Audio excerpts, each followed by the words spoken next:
Well, we caught up with the director of DETR today to discuss the number of unemployment claims that were flagged, never paid out, as well as the total number of applications for unemployment for the entire year. That number, 2 million. That 2 million number of applications that came in, that was over the course of almost a year in both programs. So we did see almost 500,000 sort of initial unemployment claims that we were expecting. They just kept coming in. Mm-hmm, mm-hmm. And then to break it down, then which percentage of those did you determine were fraudulent claims?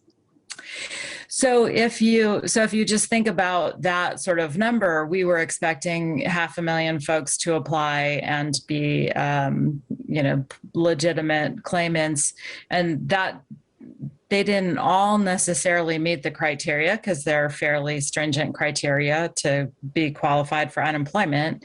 But that was what we were expecting. So there were definitely well over 1 million claims that just never made it even into sort of getting processed, and they were identified as fraud is a specific, very legal term in unemployment that you have to go through a process. So they were basically identified as imposters, people who had stolen identities or information from stolen identities.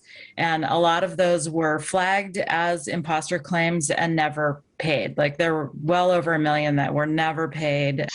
What is being done to continue to investigate those fraudulent claims that do come in, Elisa?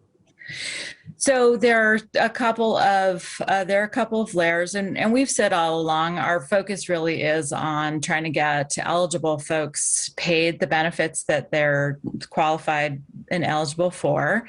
So that's really been the focus. And we sort of try and reach out to folks a lot of times to see, can you show us your identification? Can you give us some backup documentation? That was a lot of the issues that we needed.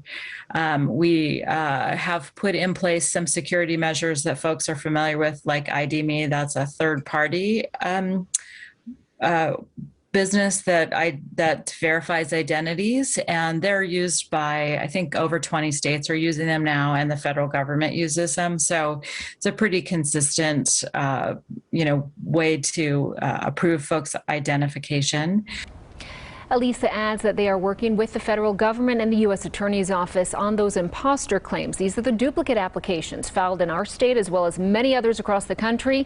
She says it will take years to assemble those cases.